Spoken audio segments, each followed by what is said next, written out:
Hello, dear aspirants. This is Jawad Qazi, and you are watching 321 Thursdays. In this weekly video series, I'm sharing some content of value addition for UPSC answers and essays. In today's episode, I will be sharing three important concepts, two data points, and one framework for thinking. Let us start our discussion for today. The first concept that I wish to share with you is the time inconsistency problem. In economics, this concept of time inconsistency problem is discussed. Basically, it means that decision makers, especially the policy makers, their priorities change over time. Based on the expected outcomes, their preferences vary. And this leads to conflicting signals to the market. Take for instance, the government's decision to, on one hand, pass the three agriculture-related reform bills and on the other hand, ban the export of onions. Friends, our agriculture faces two problems. Problem of over-regulation and under-remuneration. I call them the two R's. Government passed three bills or laws to actually deal with this issue of over-regulation and under-remuneration. It aims to attract private sector in the agricultural sector so that these two problems can be resolved. On the other hand, based on political economy of upcoming elections in Bihar, government also banned the export of onions. So you can see there is a contrast or conflict between these two decisions. This is called as time inconsistency problem.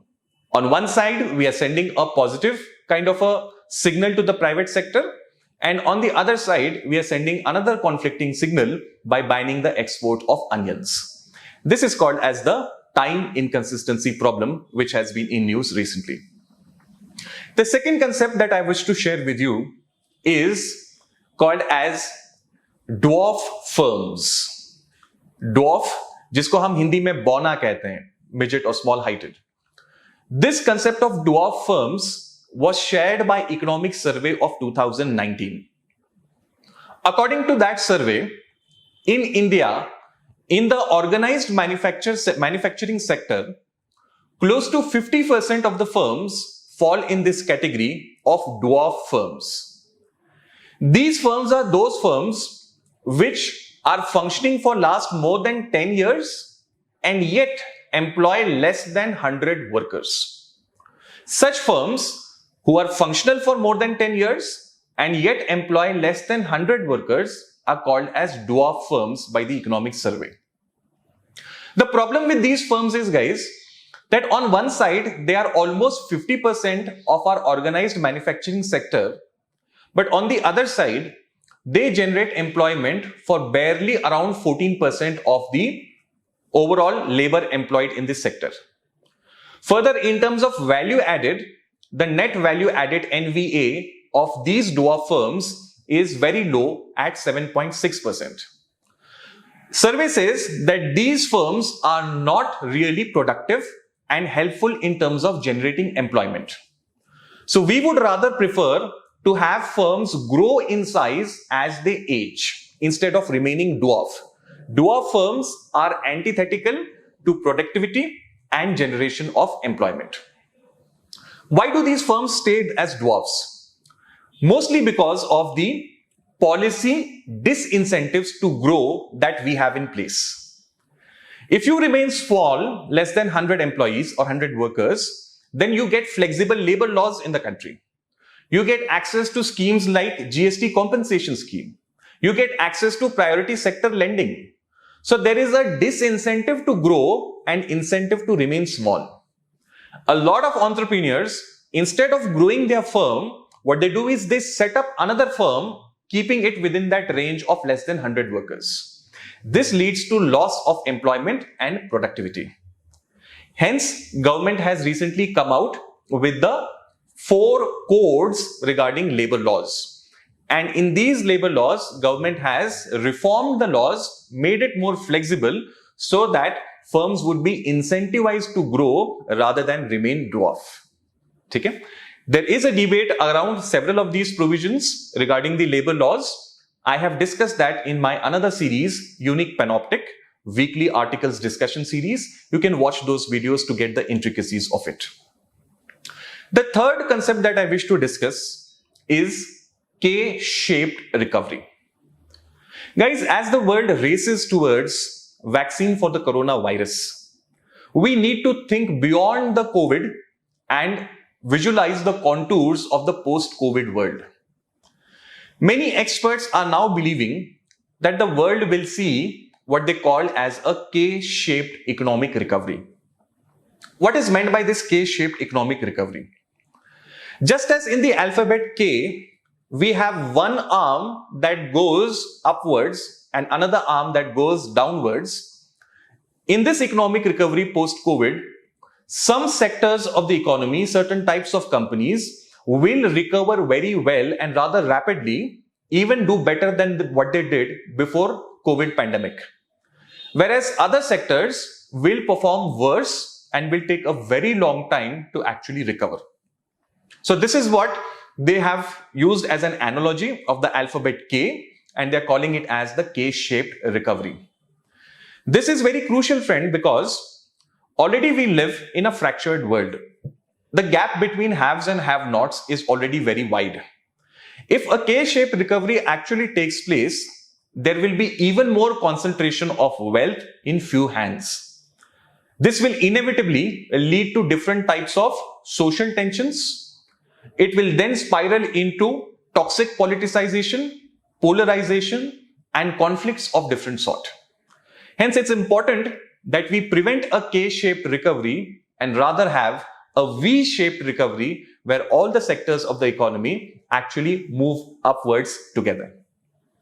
IT-enabled services, retail commerce, e-retail commerce, these are the sectors that are expected to do well, and they are already doing that, whereas unorganized sector and other manufacturing sectors are expected to perform worse. So we need to put in policy related inputs, fiscal inputs, so that all the sectors of the economy do equally well, or at least relatively equally well.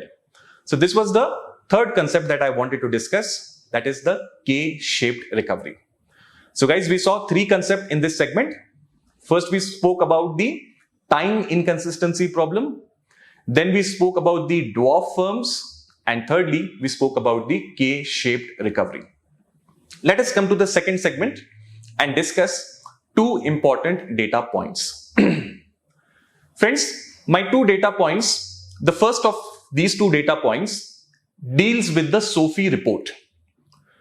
World Health Organization, UNICEF, and several other bodies come out with this report called as the SOFI report. It deals with food security and nutrition status of the world. According to this report, 28% of world's stunted children are in India. Stunting is a phenomena which means the child is not able to grow to the age expected height. His height is not appropriate to his age. That phenomena is called as stunting. Further, the report says that 43% of world's wasted children live in India. Wasting means the child does not have height appropriate weight. His weight is less than what his height actually mandates. The report also says that in India, 14% of the population is undernourished. So that's a very huge proportion considering other similarly placed countries.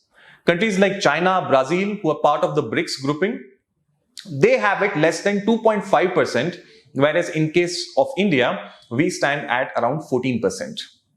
Nutrition is a favorite theme of UPSC, and SOFI report can be a very good value addition point therein. So this was my first data point for you, the SOFI report related insights. The second data point is regarding the National Nutrition Mission. Knowing this very well that we face an acute nutrition related challenge, we have a mission with specific goals and targets. India aims to reduce stunting and wasting by 2% per annum by 2022. Till 2022, we want to keep this rate of reduction. Similarly, we want to reduce the incidence of anemia by 3% in children, adolescents, and women. So these are the two data points that I shared with you, one regarding the SOPI report and second regarding our nutrition mission. Now I come to the last segment for today, which is a thinking framework called as PEPTIC. What is this PEPTIC? Recently, guys, the government of India started a mission called as the Karma Yogi mission. This mission basically deals with capacity building of civil servants. In this mission, government has created certain principles, processes, and platforms for augmenting the capacity of civil servants. When this mission was launched, the government declared certain expected qualities that a civil servant must possess in this day and age. This acronym of PEPTIC is basically what I devised to summarize these qualities that a civil servant, you in future, are expected to have. So let us exfoliate this PEPTIC. The first alphabet P includes two qualities. A civil servant must be, number one, proactive and polite. So the first P stands for two qualities, proactive and polite.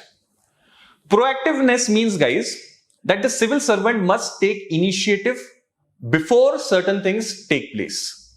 He must not be a responder. He must be the initiator. That is proactiveness. The second quality is polite. As a civil servant of a welfare democracy, it is expected that you should be polite. Your communication must be respectful and considerate towards the people at large. So these are the first two qualities from the first letter P. Let us go to the next ones. The second letter is E. E has two qualities within itself. First is energetic and second is enabling. Energetic means the civil servant must have a vitality. He must have the energy to achieve the different targets that are set before him. And enabling means that he must be able to create the right kind of ecosystem whereby the stakeholders will be able to achieve their goals and missions. The government, has declared this aim of minimum government and maximum governance. So the role of the government is now folding back. It wants to play the role of an enabler, create the ecosystem so that all the stakeholders can develop themselves to the fullest. That is what is expected of the civil servant in this quality called as enabling. The third letter is again P. In this P, what is expected is again two qualities. The civil servant must be professional, number one, and number two, he must be progressive. By professional here it is meant that he must have the competence that is required to discharge his duties. Administration is a very specialized vocation which requires a lot of competencies. The administrator must be able to develop them. The second P is being progressive. The values of the administrator must not be steeped in medievalism. His values must be progressive. The best benchmark of this is, of course, the values of our constitution. Those values which are woven in our preamble, fundamental rights, duties, and directive principles of state policy, they are really the moral compass that a civil servant must have. And then we can say that he is progressive. The next alphabet is T. T stands for transparency and being tech enabled. A civil servant must be open and transparent. The way he arrives at a decision and the outcomes of his decision must not be shrouded in secrecy. They must be open for all the stakeholders to see. This increases the credibility of the administration and also its respect. In this aspect, technology enablement is very crucial. We live in a digital age. and several technologies are available which can enhance or augment the capacity as well as efficiency of the administration. The administrator must be able to use these, you can say, technologies. The next alphabet is I. I stands for imaginativeness and innovativeness. The civil servant has to be imaginative. He must be able to think out of the box. As an officer, you can't just go about doing things the way they have been done for ages. You must be able to think out of the box and come out with new solutions to existing problems. The second quality within I is innovativeness. Based on imaginativeness, that is thinking out of the box, you must be able to create new solutions and ideas. That is the second I within this peptic. The last alphabet is C, and C stands for being creative and second, constructive. Summing these two qualities together, they mean that whatever the administrator or civil servant does, its purpose must be something that is beneficial for the people at large. So that is creative and constructive. So guys, this is the acronym for the qualities that a civil servant must have, that is peptic. Are you peptic? Think about yourself. Do you have these qualities in you? It is not necessary that you should develop these qualities once you reach the administration. If you are inclined to have these qualities, it will reflect in your answers, in your essays, as well as in the interview. And that will definitely fetch you very good marks. At that note, I will call it a day for this episode today. Do keep touch and join me next Thursday for next episode of 3, 2, 1 Thursdays.